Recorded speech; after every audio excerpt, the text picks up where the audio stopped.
നമസ്തേ. നമ്മൾ കേട്ടിട്ടുള്ളൊരു വാർത്തയാണ്. ഒരു വിദ്വാൻ നാട് മുഴുവൻ നടന്ന് വിവാഹം കഴിക്കുക. കോട്ടയത്തൊരു പേരിൽ, കോഴിക്കോട്ട് മറ്റൊരു പേരിൽ, കൊല്ലത്ത് മറ്റൊരു പേരിൽ, തിരുവനന്തപുരത്ത് വേറെ ഒരു പേരിൽ, തഞ്ചാവൂരിൽ വേറെ ഒരു പേര്, തിരുനാവായിൽ വേറെ ഒരു പേര്.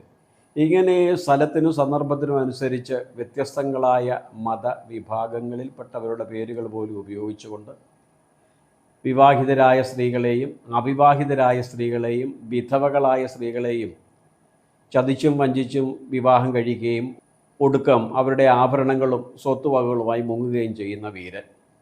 തീർന്നില്ലേ? അതിന് തൊട്ടുപുറകെയോ അല്ലെ അതിനു മുമ്പോ മറ്റൊരു വാർത്തകൾ നമ്മൾ കേട്ടിട്ടുണ്ട്. വിവാഹം തൊഴിലാക്കിയ സ്ത്രീ നാടിൻ്റെ പല ഭാഗത്തും നടന്ന് വിവാഹിതരായ പുരുഷന്മാരെയും അവിവാഹിതരായ പുരുഷന്മാരെയും ഒക്കെ വലവീശി പിടിച്ച് അവരോടൊപ്പം കുറച്ച് നാൾ കഴിയുകയും പിന്നെ അവരുടെ സ്വത്തും സമ്പത്തും അപഹരിച്ചുകൊണ്ട് മുങ്ങുകയും ചെയ്യുന്നവർ. പിന്നെയോ വേറെ ചില വാർത്തകൾ നമ്മൾ ശ്രമിക്കും. തനിക്ക് ഒരു പെൺകുട്ടിയോട് ഇഷ്ടമാണ്, അല്ലെങ്കിൽ തനിക്കൊരു യുവാവിനോട് ഇഷ്ടമാണ്, എനിക്കിഷ്ടമാണ് എന്നൊരൊറ്റ കാരണത്താൽ അവരെന്നെ വിവാഹം കഴിക്കണം, ഇല്ലെങ്കിൽ അവൾ എന്നെ വിവാഹം കഴിക്കണം. എന്നെ അവൾ വിവാഹം കഴിക്കില്ല എന്ന് പറഞ്ഞാൽ അവളുടെ മുഖത്ത് ആസിഡ് ഒഴിക്കും, കത്തി വെച്ച് കുത്തും. ഇനിയോ എന്നെ അവന് വിവാഹം കഴിക്കില്ല എന്ന് പറഞ്ഞാൽ അവനെ ചതിയിൽപ്പെടുത്തിയും വഞ്ചനയിൽപ്പെടുത്തിയും കേസിൽപ്പെടുത്തിയും ശാരീരികമായ ഏതെങ്കിലും രീതിയിൽ കൊട്ടേഷൻ കൊടുത്തും അവനെ ഒതുക്കും. അതിനുമപ്പുറം ഒരു പടി കൂടി കടന്ന് മറ്റു ചില വാർത്തകൾ കേൾക്കുന്നുണ്ട്. വിവാഹത്തിന് ശേഷം താൻ പ്രതീക്ഷിച്ച രീതിയിലുള്ള ഒരു ഭർത്താവല്ല ലഭിച്ചത്, തൻ്റെ പൂർവ്വ കാമുകനോടൊപ്പമോ അല്ലെങ്കിൽ കാമുകിക്ക് തുല്യമായോ ഉള്ള സുഖത്തെയും തലത്തെയും അല്ല പ്രദാനം ചെയ്യുന്നത് എന്ന് ചിന്തിച്ചുകൊണ്ട് പൂർവ്വ കാമുകൻ്റെയോ പൂർവ്വ കാമുകിയുടെയോ സഹായത്താൽ തൻ്റെ നിലവിലെ ഭാര്യയെയോ ഭർത്താവിനെയോ കൊല്ലാൻ ശ്രമിക്കുന്നവർ.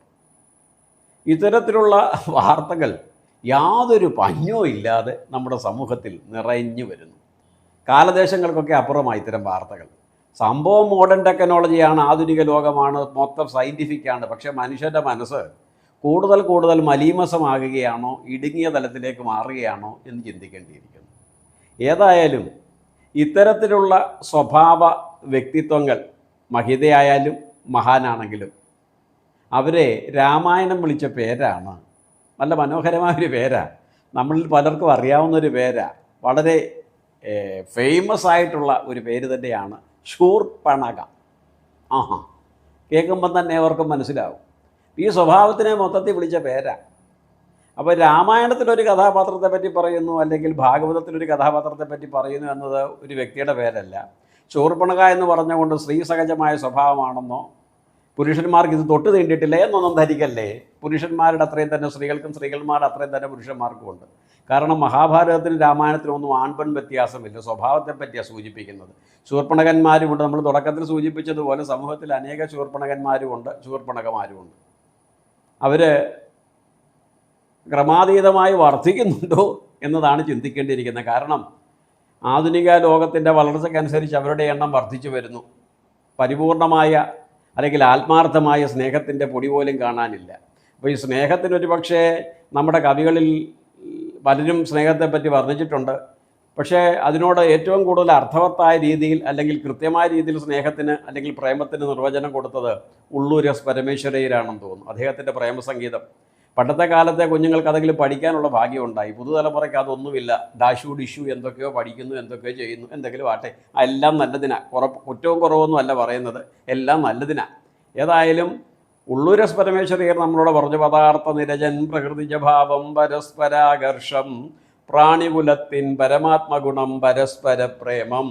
ഒന്നും പ്രതീക്ഷിക്കാതെ നിസ്വാർത്ഥമായ തൻ്റെ സഹചരോടും സഹപാഠികളോടും സഹജീവികളോടുമുള്ള നിർമ്മലമായ സ്നേഹം, ഹൃദയത്തിന് ഹൃദയത്തോട് തോന്നുന്ന അനുരാഗം, അത് ശരീരബദ്ധമല്ല.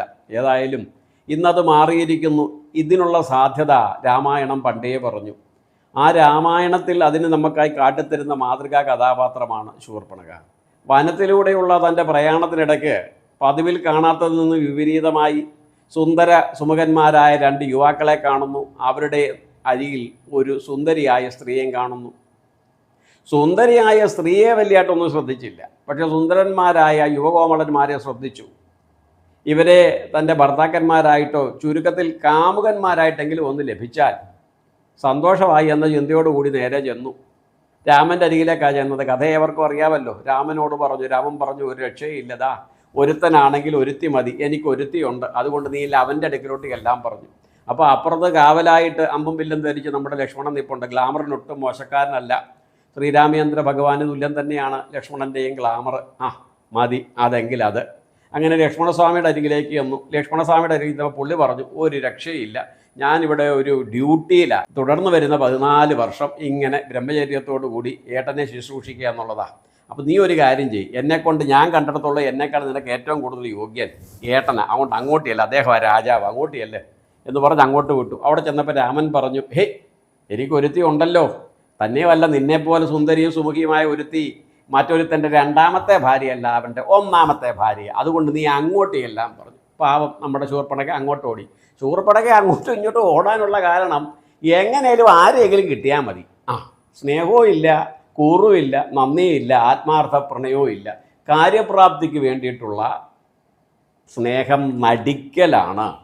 ഇതല്ലേ ഇന്ന് ലോകത്തിൽ പലപ്പോഴും സംഭവിക്കുന്നത്. ഞാനൊരു പെൺകുട്ടിയെ സ്നേഹിച്ചു, അവൾ എന്നെ ഇഷ്ടപ്പെടുന്നില്ല എന്ന ഒറ്റ കാരണത്താൽ അവളുടെ ദേഹത്ത് ആസിഡ് ഒഴുകി അവളെ കൊല്ലാൻ ശ്രമിക്കുക ചെയ്യുന്നത് സ്നേഹം മൂലമാണോ? അല്ല, ആസക്തിയാണ്. അല്ലെങ്കിൽ തനിക്ക് ഇരയാവാത്തവൾ, തൻ്റെ ഹിതത്തിന് വിധേയാകാത്തവൾ, മറ്റാരുടെയും ഹിതത്തിന് വിധേയാവൽ അവൾ ജീവിക്കുക പോലും ചെയ്യരുത് എന്ന ദുശാഠ്യം, ദുർബുദ്ധി ഇത് തിരിച്ചുമുണ്ടാകും. എനിക്ക് മാത്രമേ പതിയായിട്ട് വരാവൂ, അവൻ മറ്റാരെയും വിവാഹം കഴിക്കരുത് എന്ന് ചിന്തിച്ചുകൊണ്ട് അതിനെ ഏത് രീതിയിൽ വേടങ്കോടിടാൻ ശ്രമിക്കുന്നവർ, അല്ലെങ്കിൽ തൻ്റെ കാമനകൾക്ക് വേണ്ടി ഭർത്താവായി ഒരുത്തനെ നടിക്കുകയും പരപുരുഷനോടൊപ്പം ജീവിക്കാൻ ആഗ്രഹിക്കുകയും ചെയ്യുന്നതിന് വേണ്ടി സ്വന്തം ഭർത്താവിനെ പോലും വധിക്കാൻ തയ്യാറാകുന്ന ഭാര്യമാർ, ഇവരെയൊക്കെ ആകെ മൊത്തത്തിൽ രാമായണവും വാൽമീകിയും വിളിച്ച പേരാണ് ശൂർപ്പണഖ എന്നത്. ഈ സ്വഭാവത്തിൻ്റെ പ്രതീകങ്ങൾ നമ്മുടെ ചുറ്റുപാടും ധാരാളമായിട്ടുണ്ട്. ചിലപ്പോൾ നമ്മൾ പോലും ഇതിൻ്റെ പ്രതിരൂപങ്ങളായി മാറപ്പെടാം. അതുകൊണ്ട് രാമായണം നമ്മളോട് പറയുന്നു, ഇതെല്ലാം സങ്കടത്തിന് കാരണമാകും. ശൂർപ്പണഖയ്ക്കും അതുതന്നെ സംഭവിക്കേണ്ടി വന്നത്. ഒരു സ്ത്രീക്ക് ഏറ്റവും കൂടുതൽ ആകർഷകത്വവും സൗന്ദര്യത്തെയും രൂപലാവണ്യത്തെയും പ്രദാനം ചെയ്യുന്നത് മുഴുവൻ നഷ്ടപ്പെട്ടു. മൂക്കും മുലകളും മുറിക്കപ്പെട്ട് വിരൂപയാക്കപ്പെട്ടു. അതിന് പല പല കാരണങ്ങളുണ്ട്. കാരണങ്ങളിലേക്കൊന്നും ഇപ്പോൾ കടക്കുന്നില്ല. പക്ഷേ ആ രാമായണം നൽകുന്ന ഉപദേശം, അർഹതയുള്ളതേ ആഗ്രഹിക്കാവൂ, ആഗ്രഹിക്കുന്നത് ആത്മാർത്ഥതയോടുകൂടിയാകണം, നിർമ്മലമായിരിക്കണം, ശുദ്ധമായിരിക്കണം, വിശിഷ്യ സ്നേഹവും പ്രണയവും ഹൃദയത്തോട് തോന്നുന്നതാകണം അനുരാഗം. അത് ശരീരബദ്ധമല്ല. കറുപ്പെന്നോ വെളുപ്പെന്നോ ചുമപ്പെന്നോ ഉള്ള വ്യത്യാസങ്ങൾ അതിനില്ല. അതാണ് നിർമ്മലമായ സ്നേഹം. അതുണ്ടെങ്കിൽ പട്ടിണിയാണെങ്കിലും പരിവട്ടമാണെങ്കിലും കറുത്തതാണെങ്കിലും വെളുത്തതാണെങ്കിലും സൗന്ദര്യമില്ലെങ്കിലും ഗ്ലാമർ ഇല്ലെങ്കിലും മറ്റുള്ളവർ നോക്കുമ്പോൾ ഇവളാണോ കിട്ടിയുള്ളത്, ഇവൾക്ക് ഇവനെയാണോ കിട്ടിയുള്ളത് എന്നൊക്കെ തോന്നുമെങ്കിലും അവരുടെ ഉള്ളിൽ നിർമ്മലമായ സ്നേഹം അലകടലിൽ കണക്കി അലയടിച്ചുയരുക തന്നെ ചെയ്യും. പരിമിതികൾക്കുള്ളിലും അവർ പരിപൂർണമായ ആനന്ദം കണ്ടെത്തും. അതിനുണ്ടാകേണ്ടത് ശുദ്ധവും നിർമ്മലവുമായ സ്നേഹമാണ്. അതുകൊണ്ട് ഇന്നത്തെ സമൂഹത്തിൽ പലരും ഇത്തരത്തിലുള്ള ശൂർപ്പണകമാരായി പലരുടെയും പിന്നാലെ പരക്കം പായുന്നു. ചിലരെല്ലാം ഇവർ കാണിക്കുന്ന ഗ്ലാമറിൽപ്പെട്ട്, ഇവരുടെ പൊയ്മുഖങ്ങളിൽപ്പെട്ട്, ഇവരുടെ പൊയ് വാക്കുകളിൽപ്പെട്ട്, പൊടുപ്പും തൊങ്കലും വെച്ചിട്ടുള്ള പ്രവർത്തനങ്ങളിൽപ്പെട്ട് രൂപലാവണ്യമാകുന്ന മായയാൽ വിവശരാകപ്പെട്ട് മതിമയങ്ങിപ്പോയേക്കാം. അതിനുള്ള അവസരത്തെ സൃഷ്ടിക്കാതെ രാമലക്ഷ്മണന്മാർ എപ്രകാരമാണോ പക്വതയോടും സമചിത്തതയോടും കാര്യത്തെ കൃത്യമായി പഠിച്ച് തൻ്റെ മുൻപിലേക്കെത്തിയവൻ്റെ യഥാർത്ഥ സ്വഭാവത്തെ മനസ്സിലാക്കുകയും അത് മനസ്സിലാക്കിയതിന് ശേഷം അർഹിക്കുന്ന രീതിയിലുള്ള പ്രതികരണം നടത്തുകയും ചെയ്താൽ തീർച്ചയായും ഇത്തരത്തിലുള്ള ക്ഷുദ്രകീടങ്ങൾ, ആധുനിക ശൂർപ്പണകന്മാരും ഈ സമൂഹത്തിൽ നിന്ന് തന്നെ അപ്രത്യക്ഷരാകും. അതിന് തയ്യാറാവേണ്ടത് നമ്മൾ ഓരോരുത്തരുമാണ്, നമ്മെപ്പോലെയുള്ള ഓരോ വ്യക്തിത്വങ്ങളാണ്. അതുകൊണ്ട് ഇത്തരത്തിലുള്ള വ്യക്തികളുടെ ചതിയിലോ വഞ്ചനയിലോ പെട്ടുപോകാതെ സമചിത്തതയോടുകൂടി ജീവിത വിജയം നേടുവാനും പരിപൂർണമായ ഹൃദയശുദ്ധിയോടുകൂടി ജീവിക്കുവാനും സുഹൃത്തുക്കളായ എല്ലാ മിത്രങ്ങൾക്കും അവസരം ലഭിക്കട്ടെ, അതിനുള്ള മഹാഭാഗ്യം സംജാതമാകട്ടെ എന്ന് ഭക്തിയാദരപൂർവ്വം പ്രാർത്ഥിച്ചുകൊണ്ട് മറ്റൊരു വിഷയവുമായി വീണ്ടും കണ്ടെത്തുന്നതുവരെ പ്രിയമിത്രങ്ങളെ ഏവർക്കും നമസ്കാരം.